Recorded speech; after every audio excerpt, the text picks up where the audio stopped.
Aqui é Michele Munarete, sejam bem-vindos ao projeto Orai Sem Cessar e a mais uma história do Oração em Prosa. Vamos orar e depois prosear.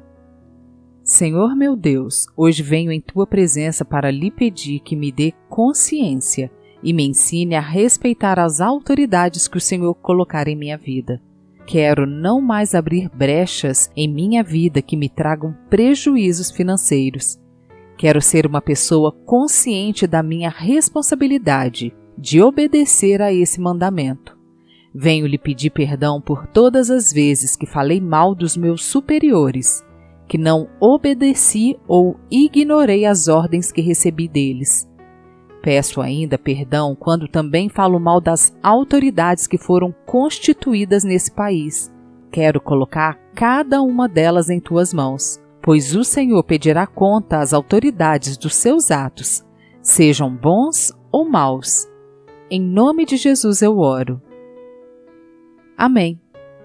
Uma das coisas que mais abrem brechas na nossa vida, trazendo momentos de escassez, é o desrespeito às autoridades. No livro de Romanos, no capítulo 13, versículo 1, começa dizendo assim: obedeçam às autoridades, todos vocês, pois nenhuma autoridade existe sem a permissão de Deus, e as que existem foram colocadas nos seus lugares por Ele. Assim, quem se revolta contra as autoridades está se revoltando contra o que Deus ordenou, e os que agem desse modo serão condenados. Somente os que fazem o mal devem ter medo dos governantes, e não os que fazem o bem. Se você não quiser ter medo das autoridades, então faça o que é bom, e elas o elogiarão. Porque as autoridades estão a serviço de Deus para o bem de você, mas se você faz o mal, então tenha medo, pois as autoridades, de fato, têm poder para castigar. Elas estão a serviço de Deus e trazem o castigo dele sobre os que fazem o mal. É por isso que você deve obedecer às autoridades, não somente por causa do castigo de Deus, mas também porque a sua consciência manda que você faça isso. Também no livro de Colossenses, no capítulo 3, versículo 22, está escrito assim: escravos, em tudo obedeçam àqueles que são os seus donos aqui na terra. Não obedeçam só quando eles estiverem vendo vocês, procurando com isso conseguir a aprovação deles. Mas obedeçam com sinceridade, por causa do temor que vocês têm pelo Senhor. O que vocês fizerem, façam de todo o coração, como se estivessem servindo o Senhor e não as pessoas. Lembrem que o Senhor lhes dará como recompensa aquilo que Ele tem guardado para o seu povo, pois o verdadeiro Senhor que vocês servem é Cristo. E quem faz o mal, seja quem for, pagará pelo mal que faz. Pois quando Deus julga, Ele não faz diferença entre pessoas. De acordo com esses dois textos que li acima, vou contar sobre uma experiência que passei em um emprego e como aprendi depois de abrir a brecha que eu devia honrar os meus superiores. Pois bem, eu trabalhava em uma empresa onde éramos 10 pessoas em uma equipe onde o gerente do departamento decidiu dividir essa equipe e colocar 2 supervisores para administrar nós 10. Claro, como de costume, eu e alguns dos 10 nos candidatamos para esse cargo de supervisor. Mas veio uma ordem de cima que não era para promover ninguém, mas trazer 2 supervisores de fora da equipe, o que gerou certa revolta naqueles que estavam almejando concorrer à vaga, inclusive eu. Sendo muito sincera, e digo isso mais de 10 anos depois do ocorrido, as 2 pessoas que foram colocadas para nos coordenar eram horríveis. Para que eles chegassem a serem ruins, precisavam melhorar bastante.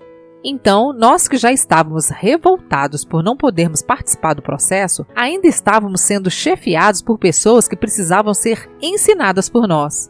Ou seja, eles não tinham a menor ideia de como funcionava o departamento. E o que aconteceu?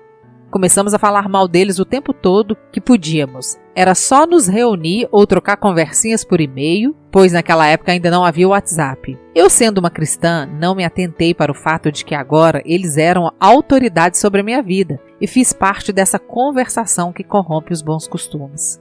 Mas pasmem, éramos 10 e adivinhem quem foi a única a ser demitida sem motivos aparentes.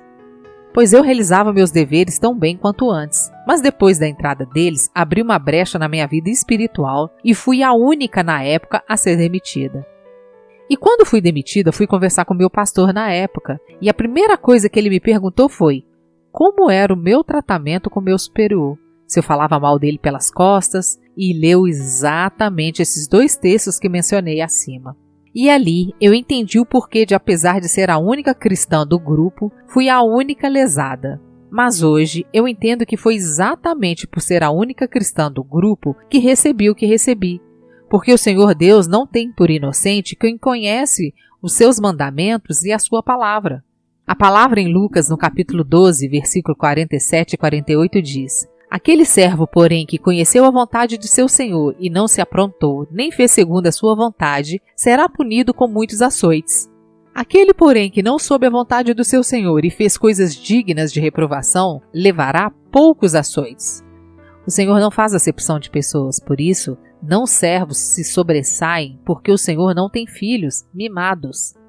Eu mesma conheço algumas pessoas que não são cristãs, que não conhecem a Cristo, que não tenham frequentado uma igreja e têm uma vida mais abundante do que pessoas que conhecem ao Senhor, que são batizadas, que frequentam os cultos. Sabe por quê? Porque essas pessoas, apesar de não conhecerem a palavra, cumprem os ensinamentos que estão contidos na palavra de Deus. Posso afirmar com convicção o que estou dizendo. Meu marido não é cristão, não conhece a palavra, não frequenta os cultos, mas desconheço pessoa tão honesta quanto ele. Não fica devendo nada a ninguém, honra os seus superiores, não aceita subornos em seu trabalho, cumpre sem saber o que a palavra ensina. E antes que alguém diga que sou eu que ministro na vida dele, já vou informando que ele é do tipo difícil, do tipo de pessoa que não gosta de crente. Por muito tempo eu orava escondido, lia a Bíblia escondido para não ter brigas. Então ministrar para ele, fora de cogitação. Então, para nós que conhecemos a palavra, recebemos um peso bem maior se não cumprimos o que está escrito nela. Segundo o Salmo 85, versículo 8, diz que eu escuto o que o Senhor está dizendo. Para nós, o seu povo, para nós, os que somos fiéis, ele promete paz, se não voltarmos aos nossos caminhos de loucura.